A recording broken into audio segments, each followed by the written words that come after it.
ಹೇಗೆ ಅನಿಸ್ತು ನಿಮಗೆಲ್ಲ ಸಿನಿಮಾ? ನಿಮಗೆಲ್ಲ ಏನು ಅನಿಸ್ತು? ಆಫ್ಟರ್ ಲಾಂಗ್ ಟೈಮ್ ಅದು ಅದ್ಭುತ ಸೊ ಎಷ್ಟು ನಿಮಗೆ ಫಸ್ಟ್ ರಿವ್ಯೂ ನಿಮ್ಮದೇ ಅಂತೆ. ಹೌದು, ಮುಂಚೆ ಸಿನಿಮಾ ನೋಡಿದ್ದೆ, ಮತ್ತು ಇವತ್ತು ಆಡಿಯನ್ಸ್ ಜೊತೆ ಕುತ್ಕೊಂಡು ನೋಡಿದೆ. ಒಂದು ಒಳ್ಳೆ ಸಿನಿಮಾ ನೋಡಿದ ಅನುಭವ. ಮನಸ್ಸಿಗೆ ಒಂದು ಖುಷಿ ಆಗುತ್ತೆ ಅಲ್ವಾ ಒಂದು ಸಿನಿಮಾ ನೋಡಿದಾಗ. ಮತ್ತೆ ನೋಡಿದಾಗಲೂ ಕೂಡ ಅಷ್ಟೇ ಖುಷಿ ಆಯಿತು.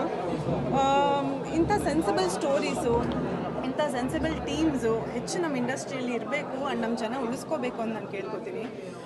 ಬಿಕಾಸ್ ಎಲ್ಲ ಆರ್ಟಿಸ್ಟ್ಗಳ ಪರ್ಫಾರ್ಮೆನ್ಸ್ ಆಗಿರ್ಬೋದು, ಎಲ್ಲ ಟೆಕ್ನಿಕಲ್ ಟೀಮ್ ಅವರ ಕೆಲಸ ಆಗಿರ್ಬೋದು, ಇಟ್ಸ್ ಟೂ ಗುಡ್ ಎಲ್ಲರೂ. ವಸಿಷ್ಠ ಅವ್ರ ಬಗ್ಗೆ ಹೇಳಬೇಕಾಗಿಲ್ಲ, ನಾನೇನೇ ಹೇಳಿದ್ರು ಜಾಸ್ತಿ ಅಂತ ಅನಿಸುತ್ತೆ. ಸ್ಟೆಫಿ ಆಗಿರ್ಬೋದು, ಮತ್ತು ವಂಶಿಕಾ ಆಗಿರ್ಬೋದು, ಚಿತ್ಕಲಾ ಅವರು, ದತ್ತಣ್ಣ ಅವರು, ಎಲ್ಲ ಆರ್ಟಿಸ್ಟ್ಗಳು ಕೂಡ. ಮತ್ತು I don't have to name. And ನಮ್ಮ ವಿಲನ್ ಯಾರು ಮಾಡಿದ್ದಾರೆ ಅಲ್ವಾ, ಶೇಖರ್, ಅವರು ಅಷ್ಟೇ ತುಂಬ ಚೆನ್ನಾಗಿ ಮಾಡಿದ್ದಾರೆ. ಆ್ಯಂಡ್ ಪ್ರತಿಯೊಂದು ಆರ್ಟಿಸ್ಟೂ ಇಟ್ ಈಸ್ ಸೋ ಬಿಲೀವಬಲ್. ನಿಜವಾಗ್ಲೂ ಎಲ್ಲೋ ಕತೆ ನಡೀತಾ ಇದೆ ಅನ್ನೋ ಥರ ಅನ್ನಿಸ್ತು. ಆ್ಯಂಡ್ ಕ್ಯಾಮ್ರಾ ವರ್ಕ್ ತುಂಬ ಚೆನ್ನಾಗಿದೆ, ಕತೆ ತುಂಬ ಚೆನ್ನಾಗಿದೆ, ಆ್ಯಂಡ್ ಸ್ಕ್ರೀನ್ ಪ್ಲೇ ಪ್ರತಿಯೊಂದು.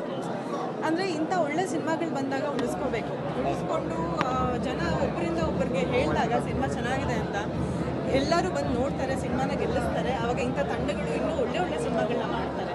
ಸೊ ಹಾಗಾಗಿ ಎಲ್ಲರೂ ಥಿಯೇಟರ್ಗೆ ಬಂದು ಸಿನಿಮಾ ನೋಡಿ ಅಂತ ನಾನು ಹೇಳ್ಕೊತೀನಿ. ಯಾಕಂದರೆ ಮದುವೆ ಆದಮೇಲೆ ತೆರೆ ಮೇಲೆ ಬರ್ತಾ ಇರುವಂಥ ಸಿನಿಮಾ.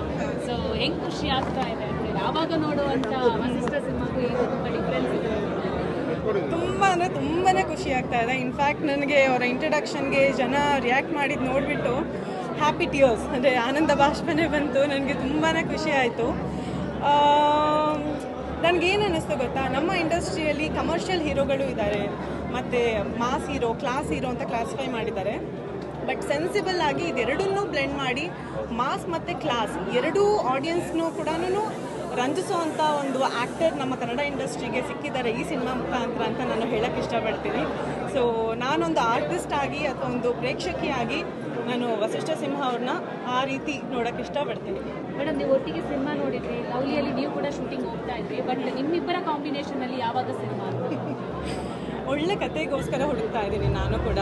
ಬ್ರೇಕ್ ಆಯಿತು, ಬ್ರೇಕ್ ಆದಮೇಲೆ ಇವಾಗ ಮತ್ತೆ ಕಮ್ಬ್ಯಾಕ್ ಮಾಡಬೇಕು ಅಂತಂದರೆ ಒಳ್ಳೆ ಕತೆ ಬರಬೇಕಲ್ವಾ. ಸೊ ಹಾಗಾಗಿ ಐ ಆಮ್ ವೇಟಿಂಗ್.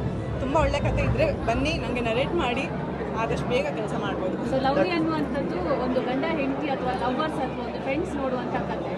ಈಗಿನ ಇಂಡಸ್ಟ್ರಿಯ ಬೆಳವಣಿಗೆ ನೋಡಿದರೆ ಯಾವ ಥರ ಅವರಿಗೆ ಇನ್ಸ್ಪೈರ್ ಆಗುತ್ತೆ ಈ ಕತೆ?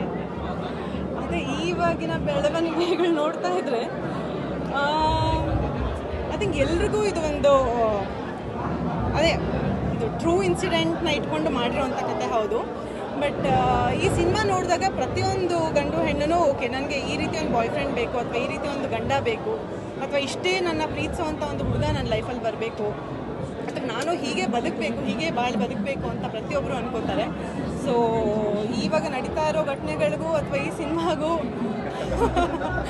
ಏನು ಹೇಳೋದು ಬೇಡ.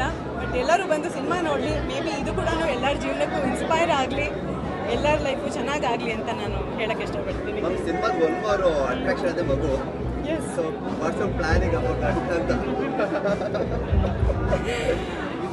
ನಾವು ಮದುವೆನೂ ನಿಮಗೆಲ್ಲರೂ ಹೇಳಿ ಇನ್ವೈಟ್ ಮಾಡಿನೇ ನಾವು ನಿಮ್ಮ ಆಶೀರ್ವಾದ ತಗೊಂಡು ನಾವು ಮಾಡ್ಕೊಂಡ್ವಿ. ಸೊ ಆ ಥರದ್ದು ಏನೇ ನ್ಯೂಸ್ ಇದ್ದರೂ ಕೂಡ ನಿಮ್ಗೆಲ್ಲರಿಗೂ ತಿಳಿಸ್ತೀವಿ. ನಿಮ್ಮ ಆಶೀರ್ವಾದನೂ ನಮ್ಗೆ ಬೇಕು ಹೇಳ್ತೀವಿ. Thank you so much.